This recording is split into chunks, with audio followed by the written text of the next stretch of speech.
کہ کنیز فاطمہ بن کر تمہیں رہنا ضروری ہے، کنیز فاطمہ بن کر تمہیں رہنا ضروری ہے، کہ میری پردہ نصیب بہنوں حدیث مصطفیٰ سن لو، میری پردہ نصیب بہنوں حدیث مصطفیٰ سن لو۔ خادم الاسلام پٹرانی کی طرف سے یہ پیغام، میری پردہ نصیب بہنوں حدیث مصطفیٰ سن لو، کہ اگر نبی گزرے، اگر نبی گزرے، نابینا کا مطلب ہوتا ہے جس کے آنکھ میں روشنی نہ ہو، اور جس کی آنکھ میں روشنی نہیں ہوتا ہے اس کو اندھا کہا جاتا ہے۔ میرے آقا کے حدیث مصطفیٰ، یہ حدیث مصطفی ہے، میرے آقا فرماتے ہیں کہ اگر نابینا یعنی اندھا بھی تمہارے سامنے سے گزرے تو شرک کے ذریعے پہنچاتا ہوں۔ حضرت لوگ تشریف لائیے۔ میری پردہ نصیب بہنوں حدیث مصطفیٰ سن لو، میری پردہ نصیب بہنوں حدیث مصطفیٰ سن لو، کیا اگر نبی گزرے، اگر نبی گزرے، حیا کرنا ضروری ہے، اگر نبی گزرے، حیا کرنا ضروری ہے، غلام مصطفیٰ بن کر گزارو زندگی اپنی، کنیز فاطمہ بن کر تمہیں رہنا ضروری ہے۔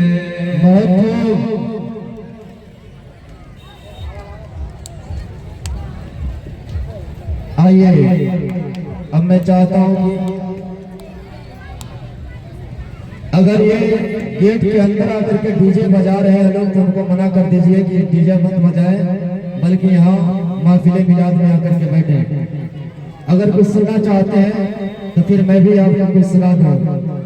آج دیکھیں تو صحیح کتنی خوشحالیاں ہیں، ہماری بیٹیاں، ہماری بہنیں، ہماری مائیں ایک دم آرام سے بے فکر ہو کر کے اپنی زندگی کا لطف لیا کرتی ہیں، کبھی میلے میں جا کر کے، کبھی چوراہے پر جا کر کے، کبھی بازار میں جا کر کے، کبھی لنگر پر جا کر کے، کبھی میلے اور درگاہ پر جا کر کے۔ لیکن آئے میں آپ کو وہ دور بھی یاد دلا دوں کہ آپ کو یہ آزادی کس نے دیا، آپ کو یہ آزادی کس نے دلائی۔ آؤ میں بھی آپ کو بتا دینا چاہتا ہوں، نبی کریم صلی اللہ علیہ وسلم کے آنے سے پہلے، یعنی آج سے